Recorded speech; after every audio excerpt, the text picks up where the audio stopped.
bright lights, natural grass. And then nice grass on it. In a dome stadium. It's a state-of-the-art facility. This is insane. I think we're ready to embrace the new beginnings here in Las Vegas. What a noise that? Come on here, focus on something to get better at today, all right? Hey, let's go. Come on, take care of each other, bro. Hey, handle your job, all right? Hey, Raiders on 3. 1, 2, 3. Raiders. They were really excited. Can we start tomorrow?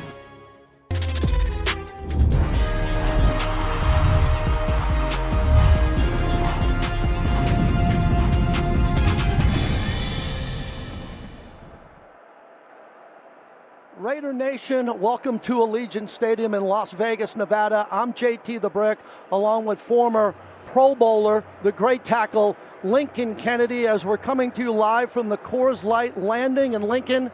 As we begin, I got to get your thoughts on this incredible venue. Oh, it's absolutely breathtaking. Look at that view. The boys are going to take the field behind us shortly, but looking out over the Vegas Strip, I mean, this is a dream come true. The Raiders have finally got their own home. Lincoln, this was an unprecedented week in the history of this country due to racial injustice. Sports started, it stopped, it paused, and came back again. Athletes were affected throughout North America. How did this affect you personally? Well, as a black man, I'm affected, but even more as a father to children, I'm affected because I'm worried about what the future holds for them.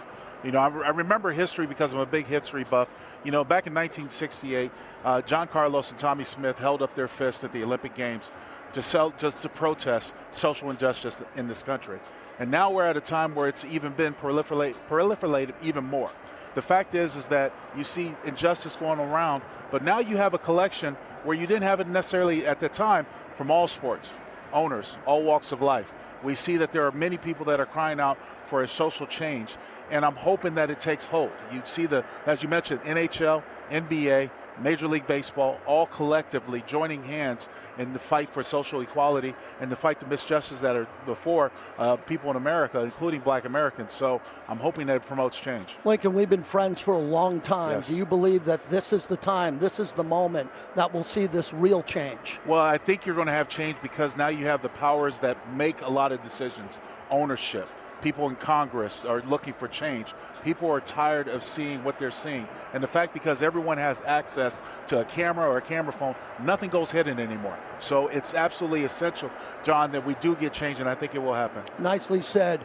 We are here for another practice and another great opportunity to talk Raider football, and it's just been an incredible couple of weeks here because as we sit in this beautiful venue and you can see the views, and Lincoln, we talk about it, this is our second time in here together.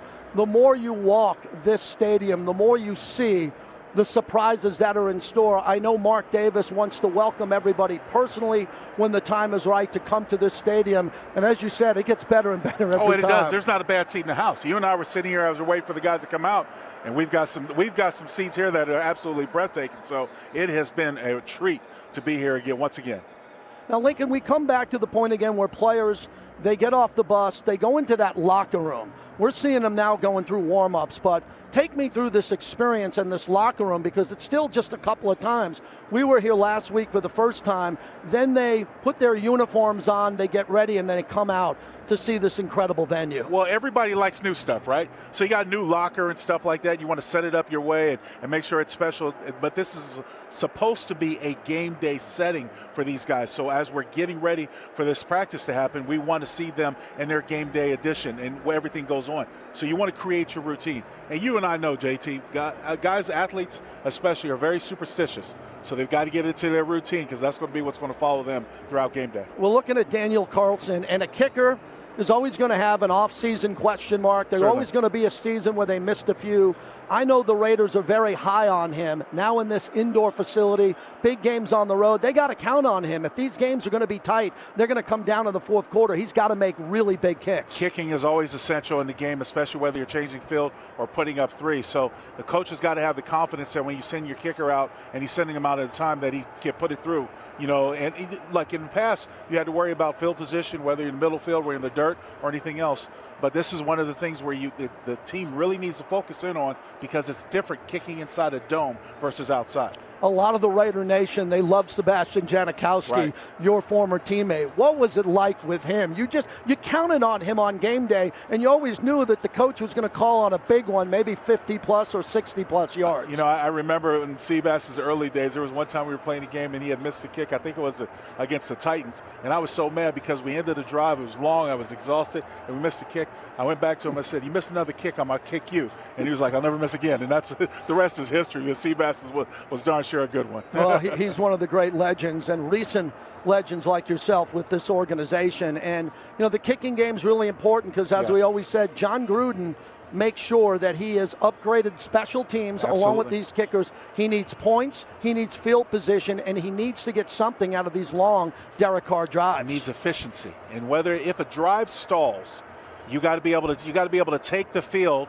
and take transition the game with the punt game, get the ball back, and put your offense in a better position. But you need efficiency throughout your special teams. I want to talk about Tom Flores, because Tom Flores, I talked to him on the radio and we got good news about Coach. And I think it's a really important time with the Raider Nation here at Raiders.com and around the world that we talk about Coach Flores, what he means to the organization, the Davis family. And it seems like, Lincoln, the time is right, as he's the only coach on this special list. Oh, I certainly hope so. It's long overdue. You talk about someone who's transcended the game, and there have been a number of Raiders, and you and I are both familiar with this great team's history. Been a number of Raiders that have transcended the game. He was one of them, not only as a player, but the Hall of Fame and everything that's involved with it. And if he finally gets in, it's long overdue, but well-deserved. They have to take care of Coach Flores this time for a number of reasons. His family, his goals in life. This is something he wants. And when you've been down that road this long, and now after what happened last year, he took the high road. Right. He got the call from David Baker. Right. He's been going on radio and TV talking about it. And I think the Raider Nation finally is a little bit at ease. It's not a lock just yet, but confident that the Hall of Fame will do the right thing. Yeah, well, we're selfish in a lot of ways, where we think there are a number of guys in there. Cliff Branch, Tom Flores. There's a number of guys that should be in there. But it's long overdue, and as I said, I hope it happens for Coach.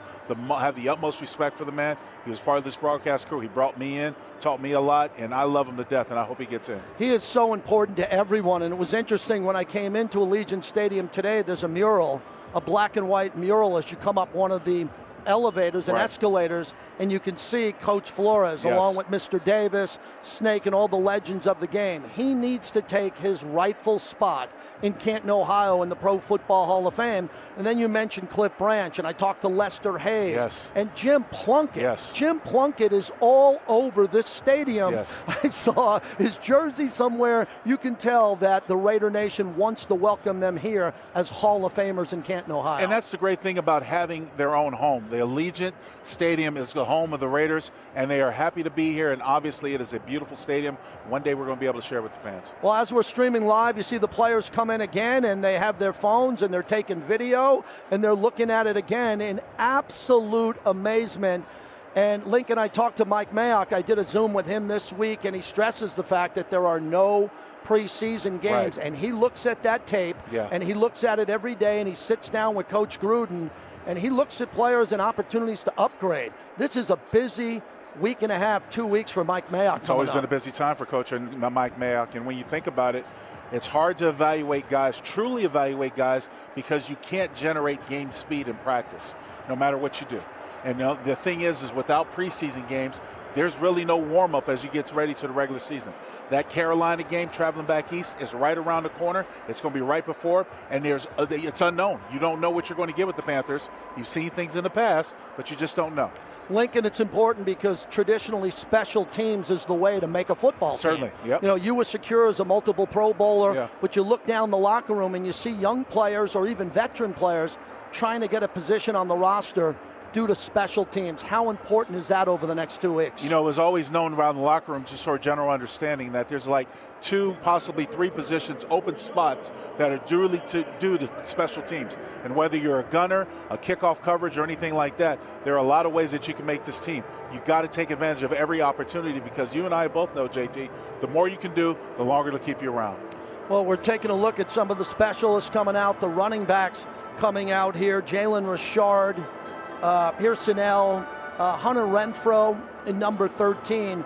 And again, I've said this and I'll say it again leading up to our first game, that these receivers, we have depth here. There's tremendous depth for the Raiders organization at the receiver position. I think a lot of guys are going to be fighting for balls. There's one ball to go around, as we talked about, and there's only so many touches. And from what I'm hearing from everyone, the competition's been fierce. Well, you've got a lot of depth in camp because you can have the bodies. But when you cut down that roster, that depth is going to decrease. So that's why you want the more versatile guys that you can have. If you have a slot receiver that can play multiple positions, good for him, as well as quick punt return, even better for him, and a position to probably find a spot on this team. Rico Gafford, and before that we saw a player that everybody's talking about, Lynn Bowden, a player that's going to get touches, I would expect, on special teams, in the backfield, lining him up everywhere. A lot of Raider fans that I talk to are really excited about what he brings to this season. Absolutely, and that's exactly right. His versatility, promise that because he did play a little bit of quarterback in college, but you also know that a lot of coaches in the NFL are enamored with the run-pass option, the RPO. And if you can put that a part of your offense, you give defenses just an extra thing to prepare for.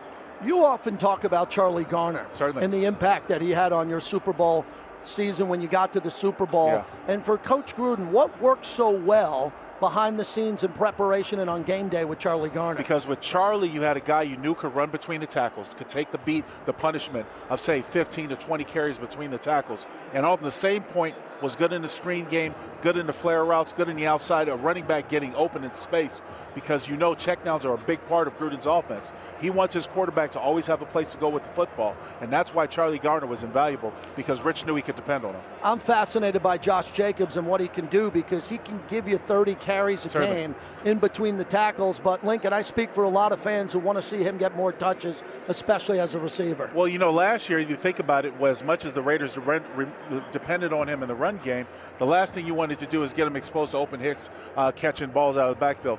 More importantly, with Jalen Richard and the versatility they had in the backfield, you could do it somewhat by committee. So it's good to have depth because you can use it as that. And I know, but as you mentioned, there's only one ball. We've got a number of superstars in the making.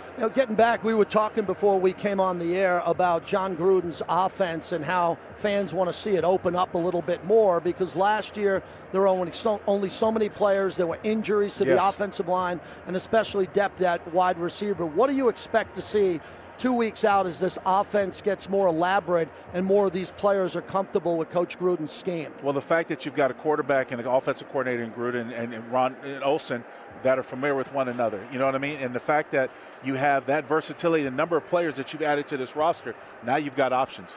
You've got options that you can specifically game plan against certain defenses. Let's say, for example, a defense has a problem stopping the run. Well, you have the option right now to line up with 3 tight ends and punch the ball down the throat with Josh Jacobs. And say now you have a team that's struggling on defense with their secondary options, their nickels out of the or something like that. They struggle in coverage.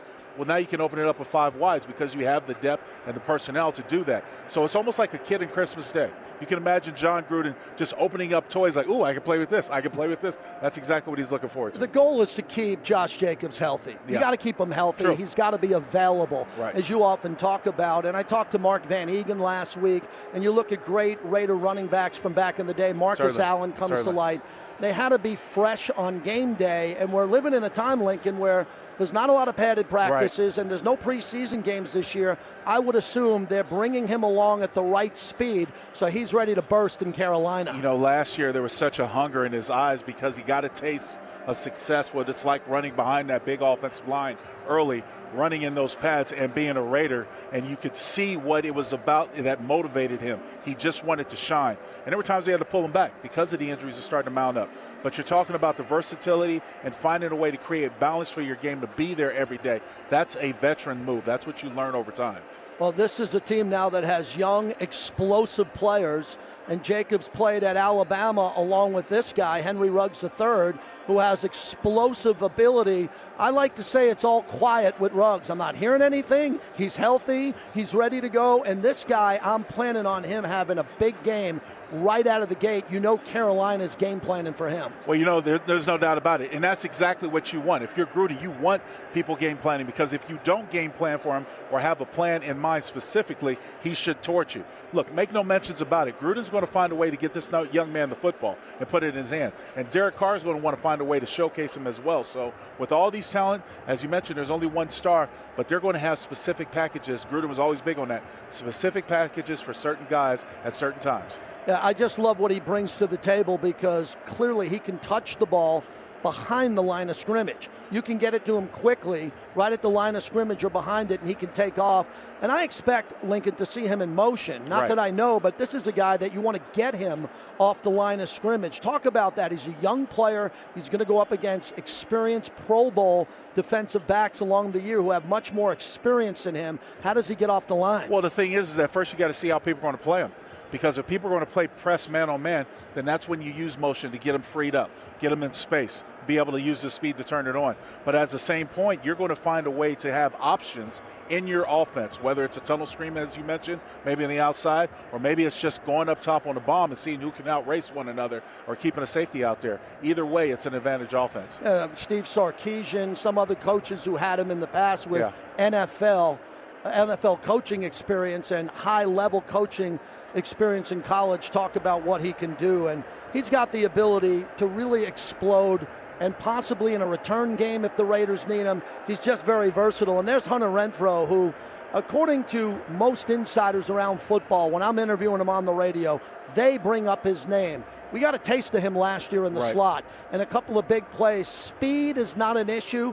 Physicality isn't an issue. And he completely understands this game plan as a young player. I think as the season wore on, Hana Renfro and Derek Carr worked even a bigger rapport and chemistry with one another. And when I watch Hana Renfro, that person put himself in a position in the right place at the right time for Derek to rely on. That's going to be big in the future of this offense. Yeah, I think it's really interesting about him going forward for the future because I think of Brady and what Brady had with his slot receivers. Now here comes Derek Carr, another solid week of practice for number 4, the captain, and he is in his groove now. Certainly. The media is quieting down. Everybody understands, and everybody knew it. We knew it, that he's the franchise quarterback here, and now he's a couple of weeks out for his first game as a Las Vegas Raider. What have you been most impressed about over the last couple of weeks? Well, look, he's always been a physical specimen. You look at him right now, he looks good. And make no mentions about it, this is Derek Carr's team. So people can sit there and talk about the quarterback position and Mariota and everything else and what they can do with Bowden, but this is Derek Carr's team. Now he knows how to make this go, and there's really nothing that can hold him back because he has everything he wants. He's got a running game, he's got receivers, he's got an offensive line. There is no reason why he cannot be successful. And he has all of those assets. The one thing that I expect to see from him, and he told me this, is his ability to run. He even went back to the 2016 season and told me, I didn't run enough. And now he understands that. He's got to get going outside the pocket. I think there's going to be a lot of third and manageable 6 or 7 where there's going to be a lot of chaos on the field. And Lincoln, it's going to be wide open in front of him for 10 yards to just tuck it and run. Even more so today in today's game than ever before because they have so many rules that help protect the quarterback. The fact is, if you see an opening and you get 3-4 yards and slide, you're going to be protected, or you should be protected, or get out of bounds. You take what the defense gives you, and there are opportunities for you to do that and Derek to do that in this offense today. Well, I tell you, they just showed Nate Peterman, and Coach Gruden loves him. Yes. That's why he's here. He gets everything and executes everything that Coach Gruden talks about. The offensive line, as they come out, along with the receivers as they're warming up. Now, I want to talk about the offensive line for a moment because another week, Trent Brown, now we're seeing more of him. Very important season for him because he's already been at the highest level of this league when it comes to being a Pro Bowler and getting paid. And now he's got to deliver in a brand new market in Vegas. Yeah, there's no doubt about it. And it's going to be absolutely essential for him to be on the football field because a quarterback has got to feel a level of trust. When I had many conversations with Rich Gannon during our glory days, he was like, look, I didn't have to worry about your side. I knew it was going to be clear. I didn't have to think about out of the corner of my eye. You still use that internal clock, but when you have a secure offensive line around you, it's the quarterback feels free to look down the field. That's what we want to happen for number 4. When did Gannon get the most chippy with you? Was it practice, game, film session? Tell us about Gannon because he was a great quarterback. It was game day because he was such a fierce competitor. And I remember the first year when he was with us, I was always sort of, as an overprotective offensive tackle, I didn't want my quarterback to take any shots. But Gannon, after going through his rotation, would scurry downfield. And I'm like, I can't protect you down there. Stay behind. So it was one of those things where he was a lot more chippy on game day than he was. We just saw Rodney Hudson, too, and we're taking a look at the offensive line. And I think that Rodney Hudson has to be considered one of the top 2 or 3 players in the entire league for being underrated.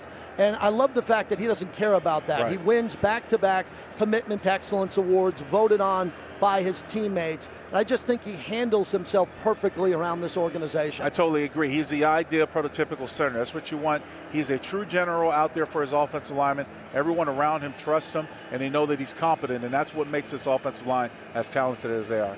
Are you concerned of the depth of this offensive line? Always you can't concerned. have that many skilled and players that are paid that much money, and the depth overall. Walk me through that. Always concerned with the depth of the offensive line, because you know these guys are in the trenches, so they're seeing that constant hitting 70, 80 times a football game, and more importantly, because you have a lot of times you don't have the conditioning where you're able to hit a lot and build up those calluses. When you expose them to full speed action, you get with those pulled muscles and stuff like that. So depth is always a big issue. Versatility is even bigger. Guys have to be able to play multiple positions. As you were a Pro Bowler for a number of years, what were you concerned about with conditioning halfway through camp? So it would have been the 3rd preseason game going into the 4th and then gearing up for real live games. Your conditioning and being at the perfect fit condition going into a season. Where were you halfway through training camp? From the start of the training camp all the way through, it was all about mental and physical recuperation, getting your body back ready to play, ready to go at a moment's notice. Well, whether it was a Sunday night game, Monday night game, or Thursday night game, or Sunday afternoon game, had to be able to recoup and go. Let's go to the tight ends with Darren Waller, and I'm expecting big things because the stats are there, but we got to see him in the end zone more. Yes. And we talked about it last week, the lack of the double teams. And look, he might be double teamed more this year. Maybe a lot of defensive coordinators are saying in the red zone, double him up. But he makes a lot of big plays, Lincoln, from the 20 to the 20. That's why you go out and get a Jason Witton, too. When you're talking about doubling up, you know, you have another tight end who knows how to get open. But the great thing about Darren Waller, he's one of those tweeners. He's got wide receiver speed with the tight end body. And it's really, you put a safety on him, he'll probably be outmatched. You put a linebacker, he'll definitely going to be outmatched. If you put a corner on him, he's going to probably be outsized. So you want to find ways to get him the ball, and I think Derek Carr is going to be mindful of that. I said it last week, I'll say it again as you see Jason Witton, the future Hall of Famer, is that his ability, I think early in this season as he's going up against teams that haven't seen him in this Raiders scheme. They're used to him in the Cowboys scheme. Right. They haven't seen him in the Raiders scheme with John Gruden. It's going to be hard to account for him around the goal line, something John Gruden continues to talk about. Yeah, but you just watch the other tight ends pay particularly close attention for him. A savvy vet like him, Foster Moreau, we see right there. A savvy vet is one of those guys that knows how to get open, no matter where he is, and that's why red zone efficiency is even better with the tight end position than other positions. As a former great tackle, what is it like? 2 tight ends, 3 tight end sets. That could be rare at times. They got 4 tight ends here currently as we're looking around today. Talk about when you build that offensive line and then you put those bookend tight ends to the outside there when you really want to run the football. In order to really truly run the football, you got to be able to attack the perimeter. The only time that you can do that is you got to have great perimeter blocking. You got to be able to seal the ends. You need a good tight end or good receivers that can help do that. And I was always mindful of when I played that, my tight end, I didn't care how many passes you caught, but you got to be able to block because we're going to run counter trade. We're going to run power our way. I need to know that you're on my hip and they're blocking. And that's why it's important for them to be as versatile as possible, not only in pass catching, getting open, but run blocking and sealing the perimeter. How much better can Darren Waller or should he get as a blocker? Because he's a good blocker. He's a good blocker. Kittle is a great blocker, Absolutely. And he got paid for that, and he can do it. How far away is he? He's still a very young player in this league. Oh, yeah, Waller's there. He showed great tenacity last year with his blocking, and I expect him to continue it. Lincoln Kennedy, JT the Brick, and we are at the Coors Light Landing, and what a spot where we're at as we look down. And let's get to the tackles on this team, and we stay with the offensive line. I want to begin with Colton Miller because I've been praising him a lot because of what I'm hearing from the coaches, his size, his strength, his physicality. And they took a big shot with him, taking him very high as a first rounder. That's pressure, but I think he's handling it well. They knew what they were getting when they drafted him out of UCLA. The fact that he was an instantaneous starter is hard. Yeah. Look, when you come into the National Football League, you talk about this division with the Bosas and the Von Millers and the crew and those guys at defensive end. You step in as a rookie, you're an open side tackle. You've got a world of pressure on your shoulders. That first year he played hurt because they were down to men. They were down to pure, they were the bare essentials coming out of the cupboard, so he had to play. The second year I saw a lot more growth. His hips were a lot better bent. His strength was a lot better on the perimeter, and he played a lot better. I think this is a big year for him because it's a bigger step forward. Well, a lot of fans at Raiders.com want to talk about this defense because you can't crown this defense yet until they play a game and make some big plays. And I'm telling you, Christian McCaffrey's coming. Yes. He's there. Everybody knows him. He might be the first pick in everyone's fantasy draft, and they expect him. He's got to be looking at the Raiders statistically on defense saying he's expecting to have a big game. The difference is this is a defensive roster that's been upgraded. It has been upgraded. It's been changed. There's a lot of inexperience, if you will, in the secondary, but there's a lot of high expectations amongst this defense. Look, I think Paul Guenther probably got what he needed to make things happen. He's a very creative defensive coordinator, but if you look in the middle, you start right there. He doesn't have to go anywhere more than Malik Collins because you need that internal presence. You need a guy who can be disruptive between the tackles. You know, JT, today's offenses that are out there, a lot of them want to run out of gun formation. And so you have them backing up in their traditional set, but then you have them pushing it forward because they know those defensive ends are going to come around them. That's when you need someone like Hawkins, you need someone like Malik Collins, someone to press that internal pocket, collapse that pocket, and get those quarterbacks quick. There's no excuse when it comes to run stuff and with Hankins and Malik Collins. Those are pros. They have experience. That's right. They've been there before, and they are no doubt about it type of guys that have to blow up 3rd and short. Lincoln, let's get into that. It's 3rd and 2, a team, you're going up against a veteran quarterback who might want to change the play at the line of scrimmage and attack the Raider defense, at least this year at the point of attack. With those tackles on the inside, those coordinators and quarterbacks are going to have to think again. And then here's what you have to become when you're Hankins and you're Malik Collins. You have to become what we call block eaters. You have to be able to take the offensive line and prevent them from getting up to your quarterbacks. Those are instances where your defense has really got to have a presence to send a message for those quarterbacks to not feel as favorable to be able to change up to those short runs. Arden Key said a lot this week about social and racial injustice. He had a lot to say. I was very impressed with his comments when he had an opportunity to go on radio and at practice. And he's now someone that a lot of people have question marks with. And we want to know what you think he can do coming off the edge. More of a specialist on 3rd down, or can he develop into a player that can stay on the field longer? I think it's essential for him to develop on a player that can play every down on defense. Got to be able to play against the run equally. But more importantly, when you make an impact on pass defense, when you're in there, because you have those teams that like to throw the ball, you got to be able to generate pressure with 4. So he's got to be seen in the backfield harassing quarterbacks. He has the ability. It's now for him to showcase it. Well, that player you could be talking about, too, is Cleveland Farrell. Because he should not come off the field, the 4th pick overall. That's right. And a guy who can go inside and come off the edge there. So no need to get him to the sideline. If he's playing well, move him inside or keep him outside. And that's the difference with Key getting more snaps. And we know what Mad Max Crosby can do. Without a doubt. What a tremendous year that he had. So it's very impressive. This defense, very important, I should say, JT, that this defense find a way to generate pressure with 4. We're talking about covering Christian McCaffrey, Teddy Bridgewater in his first start there as the franchise quarterback. I think it's going to come down to Littleton and Kwiatkowski and their ability to spy McCaffrey and also be able to put their hands on their tight ends. Exactly right. And the thing is that you're going to even have to cover those pivot routes or those circle routes coming out of the backfield.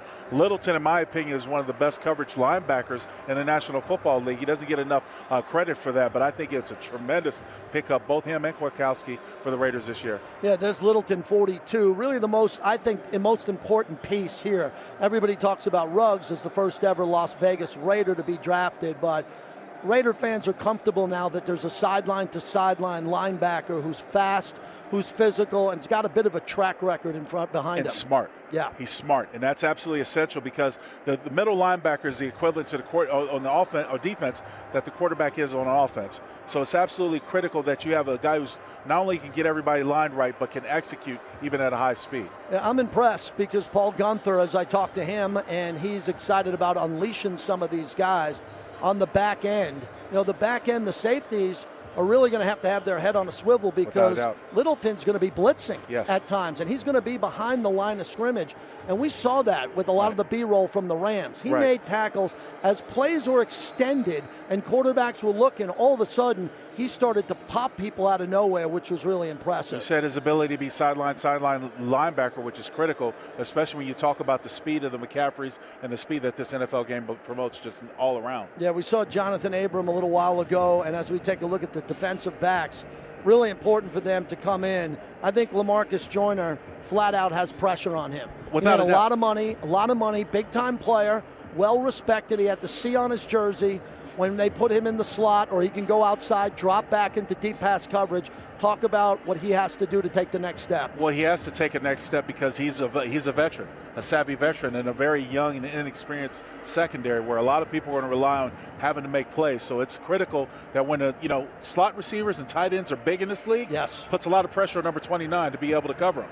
So he's got to stand up. You nailed it. The tight ends in the AFC West alone, forget about the rest of the league. To see Kelsey a few times a year, to know the packages that the Chargers like against the Raiders over the year is really good. There's George Atkinson. It's good to see George. One of the all-time greats. Yeah. And wow, it's so good that Coach Gruden, let's spend a minute talking about how Coach Gruden saw George Atkinson around the organization and said, we have work for you to do, to take a look at film, and be around these young defensive backs. Yeah, George is a tremendous fan to the family, and he's been around us for so long, but giving him a sense of purpose to do what he does and he enjoys doing is absolutely wonderful. All right, Lincoln, we're going to take a look at the schedule next, and it's an important schedule. It is for every team, and the Raiders, as we take a look at it every year, there's always questions in regards to the schedule, the strength of schedule. As we look here on the road, opening up at Carolina, and then week 2, the home opener here without fans, and we know you're hurting with that one, but New Orleans comes in, a dome team looking for a win. It's really difficult to quantify because the fact is that you're looking at Carolina, and you know that's the first game of the year, but there's so much unknown. Matt Rule, you mentioned the players that are there, but you don't know what type of offense because you don't have a preseason. It can be easy to overlook. You know what the Saints are. There's no surprise with Drew Brees and the Saints, so it can be easy to overlook, but the Raiders can't afford to overlook anyone. You look later on in the season here, Denver, the Kansas City games are critical. Certainly. The Falcons game is important. The Jets, a lot of fans have told me, oh, that's a win. No, in the NFL, nothing's a win. The Raiders struggled, but that's a really big game. And then you look at the Colts and Phillip Rivers. The Dolphins, Tua should be playing by then. But as we look right there, Lincoln, you see 2 Bronco games. And we were talking about the Broncos and their new quarterback and their expectations, Von Miller. They have a very good team. Yeah, we know what you're going to get out of the Broncos. The fact is that they want to run the ball and they want to play stingy defense. Last year, Drew Lock gained confidence, and you remember that final game against the Broncos at the end of the season for the Raiders. This is where a team that walked off the field felt better about themselves, the quarterback position and the running back position across the board. So I think the Broncos are probably the team in this division, other than Kansas City Chiefs, that the Raiders need to be worried about. Lincoln, this team needs to score more points, certainly, period, and they have the weapons to do that. So I'm expecting the defense getting off the field on some critical third downs and then giving Carr the ball back, short field, long field, whatever it is. Eat up the clock a little bit more and pound it in. We were talking about the kicking game to end those drives with at least 3 points, but this year in the AFC West with Mahomes, what we're seeing with Denver and the Chargers, 30, 35 points a game. There'll be games where they'll need 40 if they're going to win. Well, last year the Raiders had 313 points through the season, and I think it's an essential day and age, the way the offenses are as prolific as they are out there, JT, that you have a team that can score touchdowns. You got to score touchdowns. Threes won't get it. Threes aren't going to beat the Chiefs. You got to find a way to score touchdowns. Well, the Coors Light Landing, I can tell you this much. There's going to be a lot of fans. They're going to go to their seat, and then they're going to come to the Coors Light Landing. As we wrap this up, we want to thank everyone, the crew here, everybody behind the scenes, as we take a look at the sights and sounds of Training Camp 2020. Welcome to magnificent Allegiant Stadium in Las Vegas, Nevada. This is a moment in time where, Lincoln, these players know that they're going to show up at this beautiful stadium on game day and represent this organization. This is the new jewel of the NFL. They set the tone in the stadium, boy. Welcome to the Death Star. My father always said that the greatness of the Raiders is in its future. Well, today that future truly starts.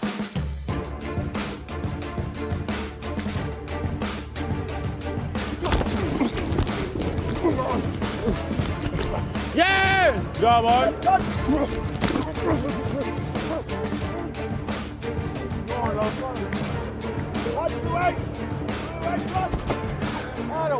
That's how you keep going, though. Oh! Come on, Kyle! What a noise that? Oh, yeah! This is the beginning. This is the start of something special here at Allegiant Stadium. Oh! Yeah!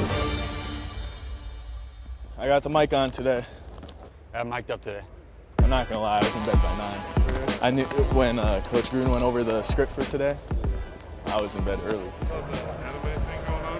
The what? The anime thing? What are you talking about, bro? Go! Fast feet, fast feet, fast feet, fast feet, fast feet, fast feet. Well, what's not cool is the heat. That's what's not cool. Wrong way, Henry. Here we go. We gonna score for them. Single back. We'll get one of those in the game, maybe. Competition level is high. I think we did a lot of good things last year that we can really build off of. Guys coming into their second year, hopefully they produce like they did last year. We have some new addition as well, and we have a lot of depth right now.